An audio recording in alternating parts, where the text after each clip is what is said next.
the tank engine. Thomas the tank engine. So fast, so fast. I love Thomas the tank.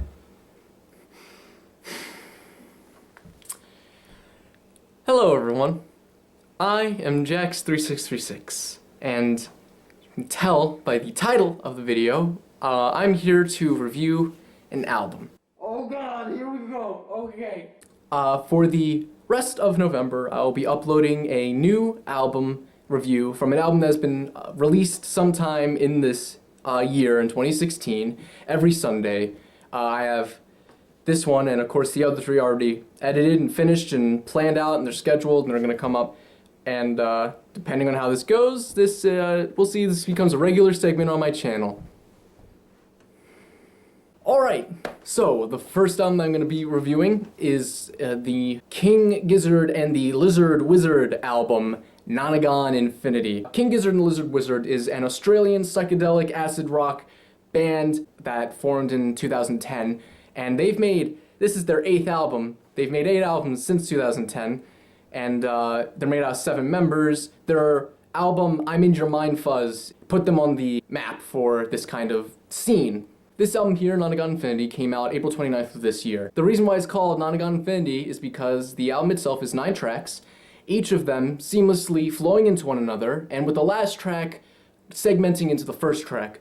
So, theoretically, you could listen to this album on loop forever and ever and ever and ever and ever forever. So for all the albums I review, I'm going to be looking at them in 5 separate categories. Those 5 categories being songwriting and lyrics, production, how the tracks on the album stand individually on their own, how the tracks on the album work together as an album, and finally its uniqueness. What does the album do differently, and why should you listen to this album of this genre rather than a different one in the same category? And those separate scores, all being rated out of 10, will contribute to the final overall total score that will be out of. If one of the scores I give in one of the categories is 10 out of 10, then that will contribute 2 total points to the overall score. If I give it a 5 out of 10, it would contribute 1 total point to the overall score, and a 1 out of 10 would contribute 0 points to the total overall score. It sounds a little over the top at first, but don't worry. Believe me, I spent a lot of time working on this. So let's first talk about the songwriting and the lyrics here on this album. Not only do these tracks all segue into each other and at times kind of feel like one big song, which isn't a bad thing. Each of them do have their own different personality and definitely feel like it's an album. Something that the songwriting does here, which is really clever, are there are certain lyrics that are repeated every once in a while. There are certain guitar riffs and melodies that are here and there, just scattered out throughout the album, that really make it feel like these are all connected in some way and not just, segmented between each other. For example, the phrase, Nonagon Infinity opens the door, but it doesn't feel overused. The lyrics themselves are really cool, with different themes being expressed throughout here, like reanimation, themes about exploring one's own mind, in Gamma Knife, come on through the door, see it's your unborn self, seen it before, and in the track Invisible Face, we have lines like, the universe is a machine that has awoken from a dream. So for the songwriting and lyrics on this album specifically, I'd give it an 8 out of 10. So since it's an 8 out of 10, that will contribute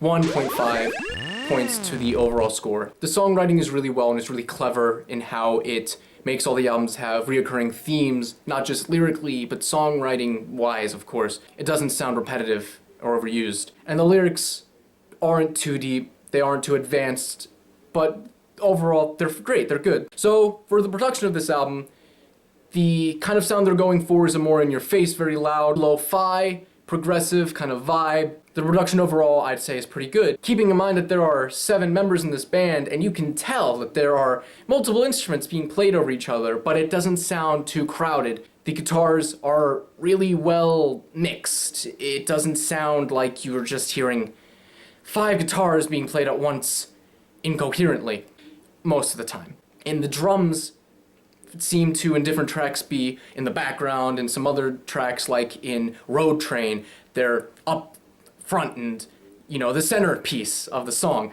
It seems like in most of the tracks, something that I have kind of a problem with is the vocals are kind of not too much to the point where it's too much of a problem, but it's definitely one of the few qualms I have with the production overall. The main vocalist has obviously a lot of energy. Every once in a while, throwing in a good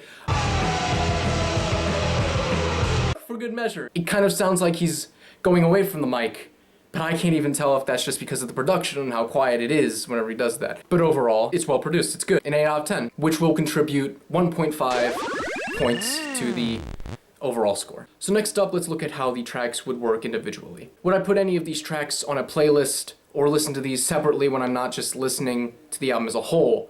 The problem with this album is that I can't see myself listening to any of these tracks without then feeling the urge to just listen to the album on its own. The song would start into the segue to the next track, and I just go on from there. Individually, there are only 3 tracks, I'd say, that really stand out enough to really deserve being placed out of that. And honestly, I think they're my favorite tracks on the album. Robot Stop, Gamma Knife, and Mr. Beat. Each of these tracks have their own specific style, and while the other tracks on the album do too, these seem to stick out even more than the other tracks, enough to warrant being able to listen to it on its own. Now, for other albums, this kind of thing would be negative in the tracks just aren't good enough, period, to be listened to on their own, outside of the context of the album. But for here, it's different in that they just connect too much to be really warranted like that.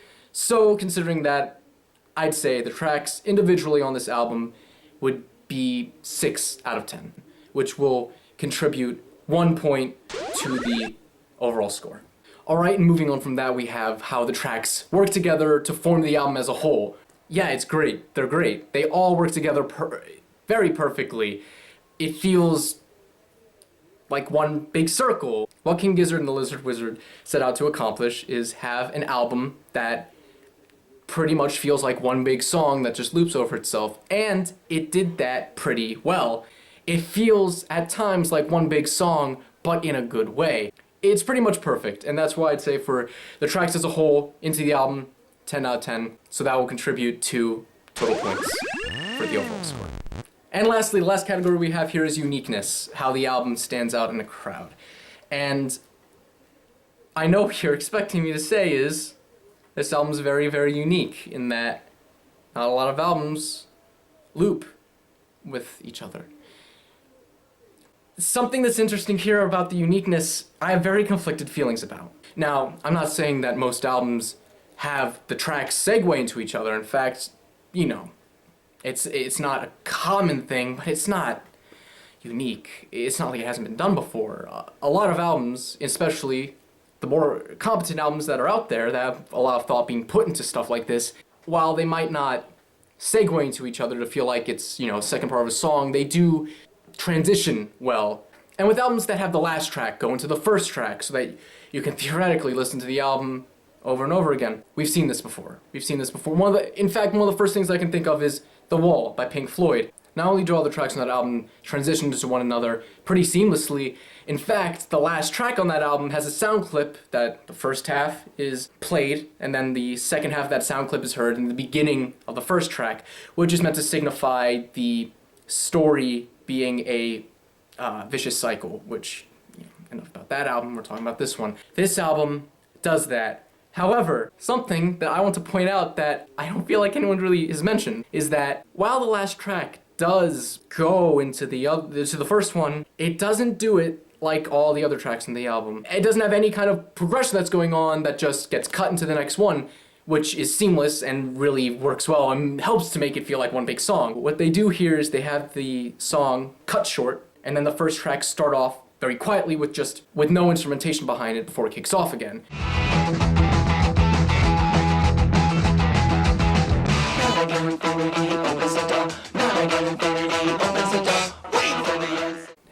It's not a segue or transition.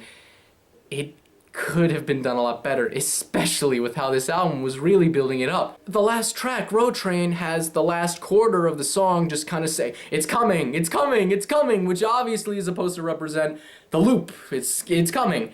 And while instead of just, you know, going, it cuts then goes. And I really wouldn't have a problem with this if this seems to be the album's main thing. If anyone who's a fan of this album, and I'm a fan of this album, it's a good album, but if anyone talks about this album, the first thing that they'll bring up is that it can be played in an infinite loop.